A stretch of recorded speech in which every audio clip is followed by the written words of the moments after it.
Law of attraction has been working for you. Law of attraction is working for you because it's consistent, most of all. Because it's consistent. You always get a response to how you feel and what you think. Yes.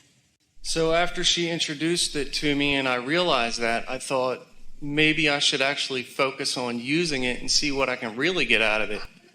So maybe I should focus on accepting its reality. Yes. And adjust my thoughts to things that when law of attraction responds to my thoughts, I'm going to like the results. Yes. That's what I mean. Yes. Well, we're just playing with you because you can't not use law of attraction. Yes. Law of attraction is pretty much using you as an example of your vibrational offering. In other words, you can't get away from it. Esther begged us in the beginning, please, let me be the one exception. Let me think this thought and let it turn out well anyway.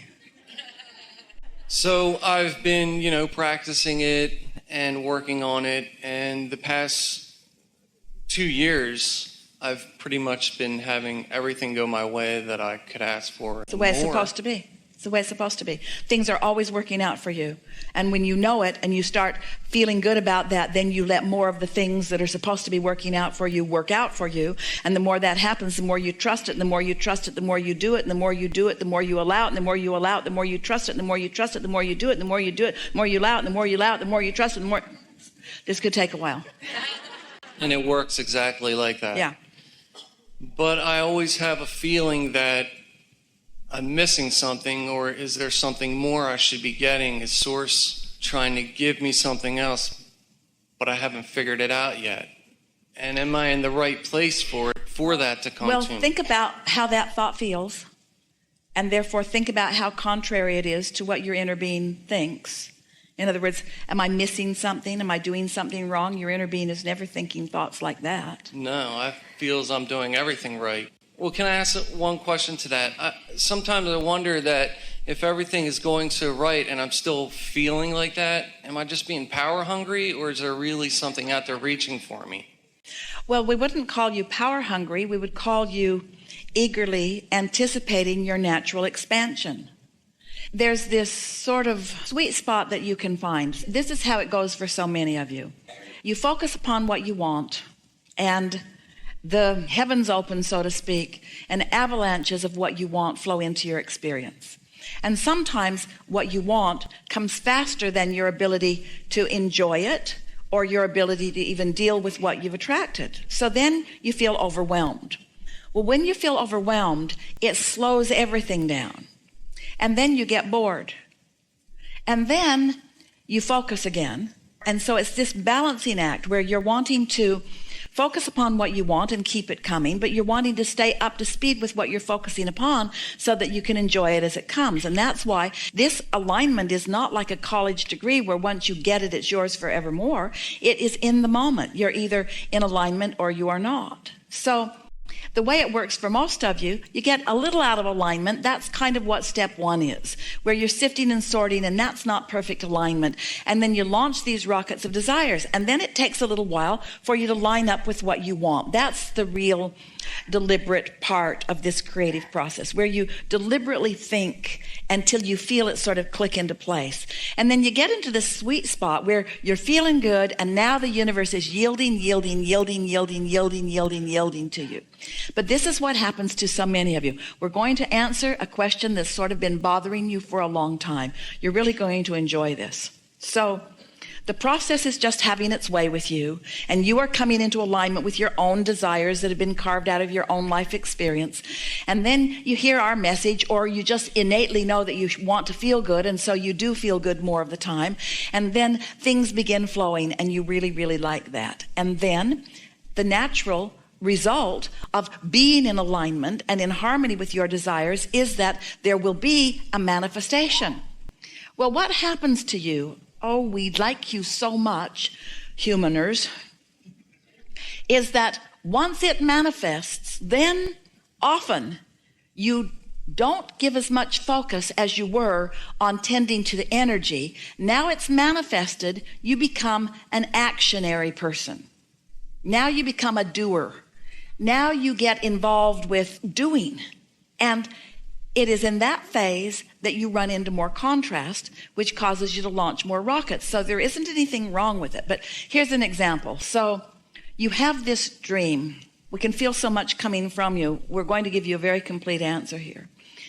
But this is a little precursor to that. So this is an example. You have this dream about an occupation or a business enterprise that will give you so many of the things that you've carved out of life that you want, like a greater sense of freedom and doing more of the things that you really like to do and having greater control over the amount of money that flows and feeling the exhilaration of ideas coming to you and you getting to make the decision about them and act on them, and gathering other cooperative components and having a really good relationship with a lot of really solid, stable, happy, productive, effective people.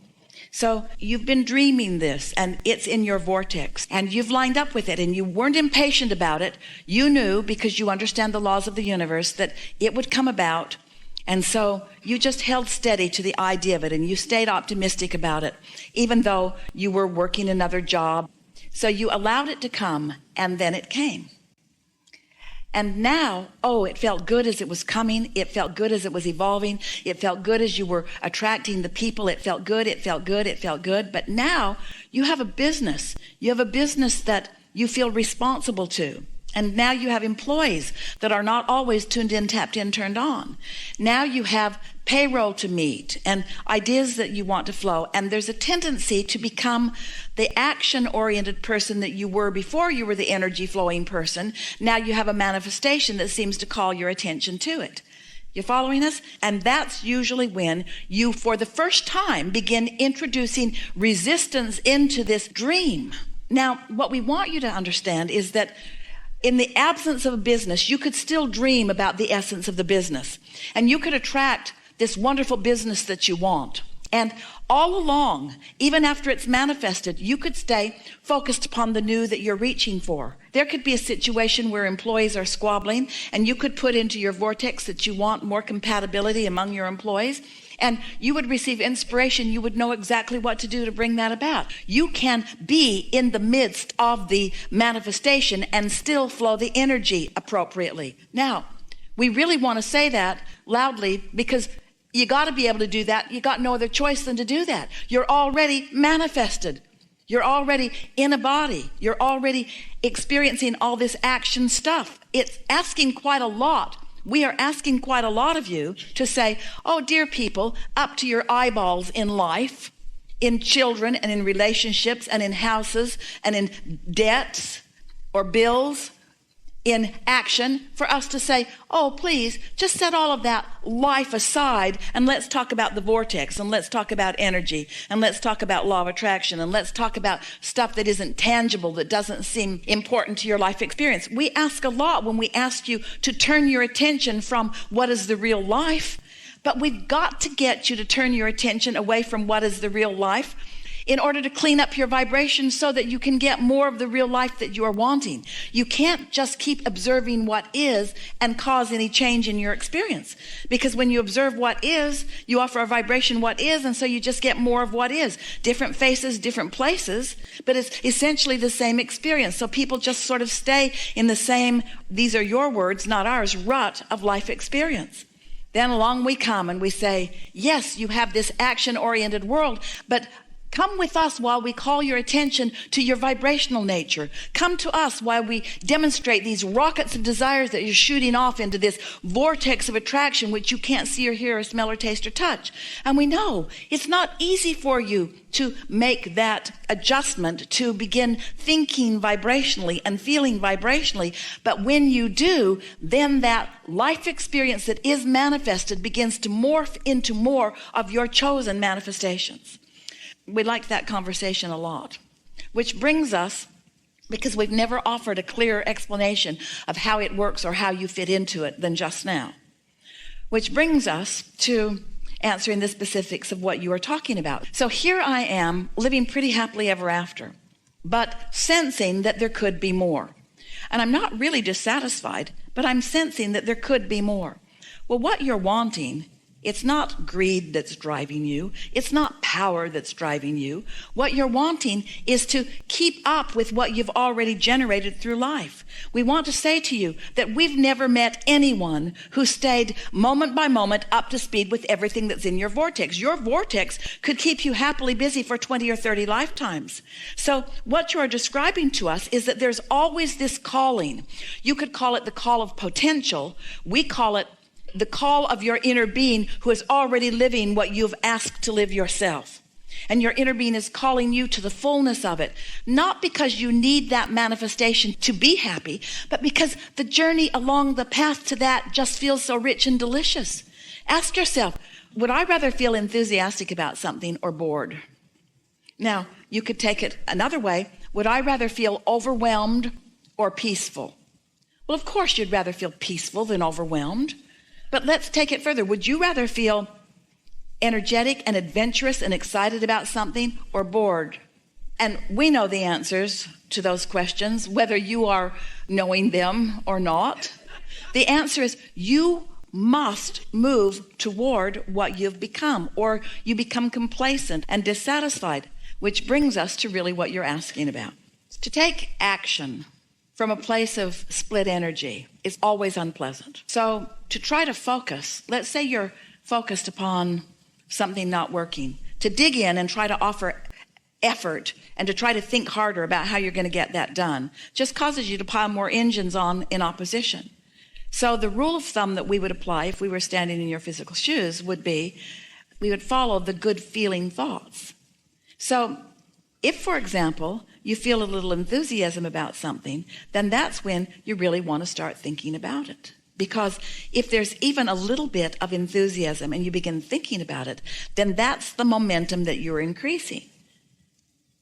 On the other hand, if you're worried about something and you think harder about it, then that's the energy that you're increasing. So we want you to take away from this day's conversation, what's this thought that I'm doing? Which end of my train am I applying a new engine to? When you say, well, I feel a little bored and I realize that I have more potential. Maybe I should apply myself a little better. Maybe I should study a little harder and maybe I should get a little more involved in what I want. That's piling engines on the wrong end of the train. And you can tell by the way you feel as you do it. But if you're saying something like, well, I like momentum and I like to feel good and I like when ideas flow and I'm looking forward to new ideas flowing and I really like getting hold of a new idea. I love a new idea taking me with it. And I love the feeling that law of attraction brings me as more cooperative components are gathered. And when I think about it, I'd rather feel adventurous than afraid. And yet, when you think about it, think about those two emotions. Don't they kind of go together for a lot of people? You're going to get into Esther's Audi R8 with Esther, and she's going to show you how fast it can go in 4 seconds. You might feel adventure, and you might feel dread and fear. And we're just asking you which feels better. We're just asking you which feels better, because the situation isn't what's causing it. What's causing it is the momentum you've already got going on.